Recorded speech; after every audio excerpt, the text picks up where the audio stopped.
సుమన్ టీవీలో మీ business promotions కోసం ఈ కింది నెంబర్ను సంప్రదించగలరు.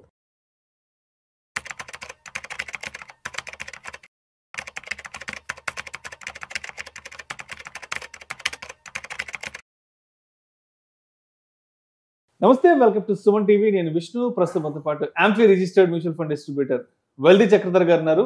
సార్తో మాట్లాడదాం. సార్, చక్రధర్ గారు నమస్తే సార్. నమస్తే sir. Welcome to Suman TV and welcome to Vishnu talks. Thanks అండి.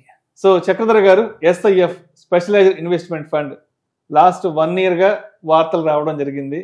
అండ్ లాస్ట్ నెల 2 నెలల నుంచి చిన్నగా ఎస్ఐఎఫ్కి సంబంధించిన ఫండ్స్ కూడా ఆన్ బోర్డ్ అవ్వడం జరిగింది. ఒక ఫ్యూ వీక్స్ బ్యాక్ క్వాంట్ వాళ్ళకి సంబంధించిన ఫండ్ ఒకటి రావడం జరిగింది.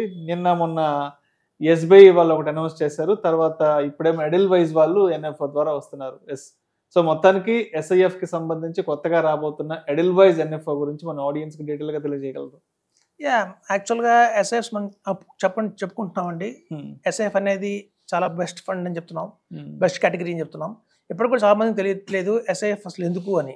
ఇప్పుడు చూడండి, మనకి మంచి ఎగ్జాంపుల్ చెప్తాను. మనకి ఫోన్స్ ఉన్నాయి. జనరల్గా ఒక ఫోన్ తీసుకుందాం. మనకి ఫోన్ వల్ల ఏంటంటే ఒక అవుట్ గోయింగ్ కాల్ వెళ్తుంది, ఒక ఇన్కమింగ్ కాల్ వెళ్తుంది. ఒక మామూలు జనరల్ ఫోన్. అందులో మీకు ఏమి వాట్సాప్ కానివ్వండి, లేకపోతే జొమాటో కానివ్వండి, స్విగ్గీ అలాంటివి ఉండవు, యాప్స్ ఏమి ఉండవు. Simple normal phone. అలాంటి నార్మల్ ఫోనే మనకి మ్యూచువల్ ఫండ్స్. ఏదైతే ఐఫోన్ చూసారా, ఐఫోన్ అది మనకి పిఎంఎస్ ఏఎఫ్ లాంటిది. అడ్వాన్స్ ఫీచర్స్ ఉంటాయి. కొంచెం కొనాలి అంటేనే ₹1,00,000 చెప్తాడు. ఇప్పుడు i17 నడుస్తుంది ప్రీమియం క్లాస్ కి. సో ఇట్లాంటి మామూలు ఒక ఫోన్ కి, ఒక హై ఎండ్ ఐఫోన్ కి మధ్యలో ఇంతవరకు ఏం లేదు, ఒక ప్రోడక్ట్ అనేది లేదు. అది మన ఆండ్రాయిడ్ ఫోన్ లాంటిది. మీరు చూస్తే మనకి ఆండ్రాయిడ్ ఫోన్ లో కూడా స్మార్ట్ ఫోన్ వస్తుంది. మనకి 20,000 రూపీస్లోనే అవైలబిలిటీలో ఉంటుంది విత్ ఆల్ ఫీచర్స్. సో ఈ ఎస్ఐఎఫ్ కూడా అలాంటిదేనండి.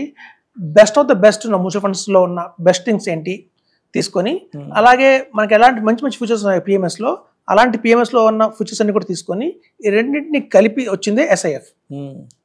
సో ఈ ఎస్ఐఎఫ్ లో చూడండి, మనం పిఎంఎస్ అనగానే అరే ట్యాక్స్ ఎక్కువ పడతాయి, దాంట్లో చర్నింగ్ ఎక్కువ ఉంటుంది, దాని ద్వారా మాకు ఎక్కువ ట్యాక్స్లు పడతాయి, అలాగే ప్రాఫిట్ షేరింగ్ ఉంటుంది, ఎక్స్పెన్సెస్ రేషియో ఎక్కువ అని మనకి పిఎంఎస్ గురించి చెప్తారు. మ్యూచువల్ ఫండ్స్లో ఏం చెప్తారంటే, మ్యూచువల్ ఫండ్స్లో పెద్ద స్పెషల్గా ఏమి ఉండదు. ఉంటే small cap, large cap, thematic అంతే తప్ప అందులో ఒక డెడికేటెడ్గా ఒక స్పెషలైజ్డ్గా ఫ్రేమ్ అనేది ఉండదు.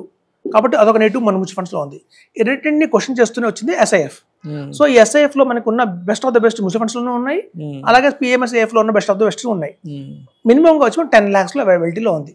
అంటే పిఎంఎస్ లోకి ఏఎఫ్ లోకి వెళ్ళలేని వాళ్ళ కోసము, మ్యూచువల్ ఫండ్స్ రెగ్యులర్ రొటీన్ అయిపోయింది అనుకున్న వాళ్ళ కోసము ఎస్ఐఎఫ్ కాస్త స్పెషలైజ్డ్ గా తీసుకొచ్చారండి. ఇందులో చాలా ఫీచర్స్ యాడ్ చేశారు. ఇందులో డెరివేటివ్స్ అని, అందులో మనకు వచ్చే ఆర్బిట్రాజ్ ఒకటి ఉంది, అలాగే హెడ్జింగ్ చేయడానికి ఒక ఆప్షన్ ఉంది, స్పెక్యులేషన్స్, కాల్ ఆప్షన్. సో ఇట్లాంటి ఆప్షన్స్ అన్ని కూడా పెట్టారు. సో ఫండ్ మేనేజర్కి ఏంటంటే కొంచెం కంఫర్ట్ జోన్ పెరిగింది. కంఫర్ట్ జోన్ అంటే చూడండి, మార్కెట్ బాగా పడుతుందని తెలిసినా కూడా మ్యూచువల్ ఫండ్స్ లో ఏం చేయలేరు వాళ్ళు. అలాంటి కాకుండా మనకి ఎస్ఐఎఫ్ లో ఏంటంటే మార్కెట్ పడుతుంది అని చూస్తే షార్ట్ కాల్లో బయటకు వచ్చేయడం, ఎగ్జిట్ అయిపోవడం, మార్కెట్ నుంచి ఎగ్జిట్ అయిపోయి కొంతమేరకు వాళ్ళు డెట్ లో పెట్టుకోవడం, అలాంటివన్నీ కూడా మనకి ఎక్స్ట్రా ఆర్డినరీ ఫీచర్స్ అన్ని కూడా మనకి ఎస్ఐఎఫ్ లో వస్తున్నాయి. అయితే మీరు క్వాంట్ అన్నట్టుగా మన లాస్ట్ టైం వచ్చింది క్వాంట్ ఎన్ఎఫ్ఓ, అది క్వాంట్ ఎస్ఐఎఫ్ పూర్తిగా ఈక్విటీ మీద వచ్చింది. మొత్తం ఈక్విటీ 100% ఈక్విటీ మీద వచ్చింది. సో అలా కాకుండా ఈ ఎడల్ వైజ్ కానివ్వండి, మనకి ఎస్బీఐ కానివ్వండి, 1వ తారీఖు 1st October 2025 నుంచి మనకి ఎన్ఎఫ్ఓ అందుబాటులో ఉంది. 15th దాకా కూడా మనకి ఎన్ఎఫ్ఓ. చూడండి, ఎన్ఎఫ్ఓ అనగానే ₹10 ఫేస్ వాల్యూతో మనకి ఇవాళ అవైలబిలిటీలో ఉంటుంది. ఆఫ్టర్ 15th తర్వాత ఏమవుతుంటే క్లోజ్ అయిపోయిన తర్వాత మళ్ళీ రీఓపెన్ అవుతాయి. మళ్ళీ మేము ఆఫ్టర్ 1 week మళ్ళీ మార్కెట్ లో రీఓపెన్ అవుతాయి. సెకండరీ మార్కెట్ లాంటిది. అప్పుడు ₹10 1 పైసా అవ్వచ్చు, ₹10 2 పైసా అవ్వచ్చు. మార్కెట్ పడితే ₹9.45 కూడా రావచ్చు. సో ఈ ఎన్ఎఫ్ఓ టైంలో మనం కనుక యాక్టివా చూడండి, ఎడల్ వైజ్ వాళ్ళు ఏం చెప్తున్నారంటే యాక్టివా లాంగ్ షార్ట్ ఫండ్ వచ్చింది, అలాగే Magnum long term fund, duration fund వచ్చింది మన ఎస్బీఐ నుంచి. ఈ రెండు కూడా హైబ్రిడ్ వచ్చాయి. సో హైబ్రిడ్ అనగానే మనకు తెలుసు, అందులో ఈక్విటీతో పాటు డెట్ కూడా ఉంటుంది. సో పూర్తిగా ₹100 తీసుకెళ్ళి మనం ఈక్విటీలో పెట్టట్లేదు, కొంత మేరకు వాళ్ళు ఫిక్స్డ్ ఇన్కమ్ లో కూడా పెడుతున్నారు. సో ఇప్పుడున్న మార్కెట్ వాలిటాలిటీలో మనకి ఇట్లాంటి ప్రోడక్ట్ అయితేనే కరెక్ట్గా ఉంటుంది. ఎందుకంటే హై రిస్క్ ఉన్న ఈక్విటీలో కంటే కూడా డెట్ కేటగిరీలో ఉన్న తీసుకుంటే మాత్రం కొంచెం బ్యాలెన్స్డ్గా ఉంటుంది పోర్ట్ఫోలియో. అందులోనే ఈక్విటీ ఉంది, డెట్ కూడా ఉంది.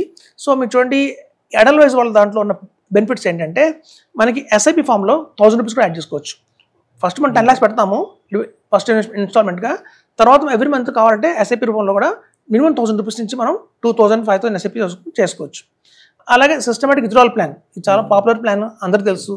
మాకు దగ్గర లంసంగా ఒక ఉంది 20 lakhs ఉంది, మేము మంత్లీ ఇన్కమ్ తీసుకుందాం అనుకుంటున్నాం అనే ఆప్షన్ మనకి ఎడల్వైజ్ వాళ్ళ హైబ్రిడ్ ఫండ్లో కూడా మనకి అది అవైలబిలిటీ ఇచ్చారు. సో ఎప్పుడైతే మనకి ఈ 1వ తారీఖు వస్తున్నాయో అక్టోబర్ 1st ఈ SBI కంటే కూడా ఎడల్వైజ్లో కొంచెం ఫీచర్స్ ఎక్కువ ఉన్నాయండి. కంపేర్ చేస్తే రెండిట్లో ఏది తీసుకోవాలి అంటే నన్ను అడిగితే ఒక 20 lakhs కనుక ఉంటే రెండిట్లో 10 lakhs పెట్టమని చెప్తాను. ఒకవేళ ఓన్లీ 10 lakhs మాత్రమే నా దగ్గర ఉంది అంటే మాత్రం ఫస్ట్ ప్రిఫరెన్స్ కింద మనం యాక్టివా ఎడల్వైజ్ వాళ్ళ యాక్టివా ఇవ్వచ్చు. అది చాలా ఫీచర్స్ బాగున్నాయి అందులో. మనకి అలా చూస్తే ఎవరు రావాలి అంటే ఈ SIF లో ఎవరు ఇన్వెస్ట్మెంట్ చేయాలి అంటే ఎవరి దగ్గర ఆల్రెడీ కార్పస్ ఉన్నాయో అంటే ఒక 10 lakhs అండ్ అబోవ్ కనుక కార్పస్ ఉన్నాయో వాళ్ళందరూ కూడా మూవ్ అవ్వచ్చు మ్యూచువల్ ఫండ్స్ నుంచి SIF కి. అలాగే ఆల్రెడీ చాలా ఈక్విటీ చేస్తున్నాం, మేము మా సొంతంగా చాలా ఈక్విటీ చేస్తాం అంటే ఈక్విటీగా షేర్లు కొనుక్కుంటున్నారు. సో వాళ్ళకంటూ ఒక సేఫ్ జోన్ కావాలి, ఒక సర్టెన్ అమౌంట్ కొంచెం సేఫ్టీగా ఉండాలి అంటే మాత్రం వాళ్ళు కూడా ఈ SIF అనేది సూట్ అవుతుంది. ఎవరైతే ఒక లాంగ్ టర్మ్ కమిట్మెంట్ ఉంది, ఒక ల్యాండ్ అమ్మాము లేదా ఒక ఏదైనా చిన్న చిట్టి వచ్చింది, చిట్టి పడాము, డబ్బులు వచ్చాయి, ఏం చేయాలో అర్థం కావట్లేదు అన్న వాళ్ళు కూడా SIF లో వేసుకోవచ్చు. ఎక్సెసివ్ ఇన్కమ్ అన్న వాళ్ళు రిటైర్మెంట్ అయిన వాళ్ళు కొంత మేరకు ప్రతి ఒక్కళ్ళు కూడా వాళ్ళ పోర్ట్ఫోలియోలో కొంత మేరకు SIF కింద కేటాయిస్తే మాత్రం వాళ్ళకి ఒక బ్యాలెన్స్ అవుతుంది. ఇందులో ఉన్న ఫండ్ మేనేజర్లు కూడా ఏంటంటే వాల్టాలిటీ ప్రకారంగా మారుస్తుంటారు, ఈక్విటీ డెట్ కింద మారుస్తుంటారు.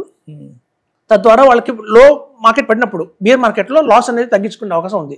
మెయిన్ అడ్వాంటేజ్ ఏంటంటేనండి SIF వల్ల మార్కెట్ పడుతున్నప్పుడు రిస్క్ తగ్గించడానికి అంటే వాళ్ళ ఉన్న రిస్క్ ఎప్పుడైతే ఏదైతే ఉంటుందో చూడండి మార్కెట్లో పడుతున్నప్పుడు మనం చూస్తుండగానే -7%, -10%, -20% అయిపోతాయి. సో అలా మేరకు పడకుండా కొంచెం ప్రొటెక్ట్ అవ్వడానికే ఈ SIF వచ్చింది. అలాగే బుల్ మార్కెట్లో మొత్తం ఈక్విటీలు షిఫ్ట్ చేస్తారు, బుల్ మార్కెట్ అడ్వాంటేజ్ కూడా తీసుకుంటారు. సో ఈ రెండు మార్కెట్లు అడ్వాంటేజ్ తీసుకునే అవకాశం మనకి SIF లో ఉంది. సో కాబట్టి SIF ఇస్ అల్టిమేట్. ప్రతి ఒక్కళ్ళు మ్యూచువల్ ఫండ్స్ లో ఇన్వెస్ట్మెంట్ చేసిన వాళ్ళు SIF చేయొచ్చు, ఆల్రెడీ PMS లో ఉన్న వాళ్ళు కొంతమేరకు SIF చేయొచ్చు, ఈక్విటీలో డైరెక్ట్గా షేర్లు కొనుక్కుంటున్న వాళ్ళు SIF చేయొచ్చు. SIF అందరికీ ఉపయోగపడుతుంది అండి, ఇది బెస్ట్ SIF. ఈక్విటీ కేటగిరీలో కావాలి అంటే మాత్రం క్వాంటిటీ అవైలబిలిటీలో ఉంది. డెట్ ఈక్విటీ కాకుండా హైబ్రిడ్ కేటగిరీ అంటే అటు ప్లస్ మైనస్ రెండు కలిపి ఈక్విటీ డెట్ అంటే మనకి ఫిక్స్డ్ ఇన్కమ్ రెండు ఫార్మ్ లో కావాలంటే మాత్రం మనకి హైబ్రిడ్ నుంచి వస్తున్నాయి, ఎడల్వైజ్ అలాగే SBI. ఈ రెండిట్లో బెస్ట్ ఏదంటే చూస్తే మనకి ఎడల్వైజ్ బాగుందని చెప్తున్నారు. సో మొత్తానికి మ్యూచువల్ ఫండ్ ఇన్వెస్ట్మెంట్ అనేది రెగ్యులర్ అయిపోయింది, పాతది అయిపోయింది. మాకు ఇంకా మోడర్న్ ఇన్వెస్ట్మెంట్ అవెన్యూ కావాలి అనుకున్న వాళ్ళకి PMS లోకి AIF లోకి మేము ఎంటర్ కాలేము, అంత పెద్ద టికెట్ మేము కొనుక్కోలేము అనుకున్న వాళ్ళందరికీ కూడా ఈ SIF అనేది స్పెషలైజ్డ్ ఇన్వెస్ట్మెంట్ ఫండ్ అనేది సో అందరికీ కంఫర్టబుల్గా ఉంటుంది. సో ఇప్పుడైతే మొత్తానికి అండ్ SBI నుంచి క్వాంట్ నుంచి ఇప్పుడు ఎడల్వైజ్ నుంచి కూడా కొత్త NLF కూడా రావడం జరిగింది. Right sir, thank you sir, thank you so much. Thank you.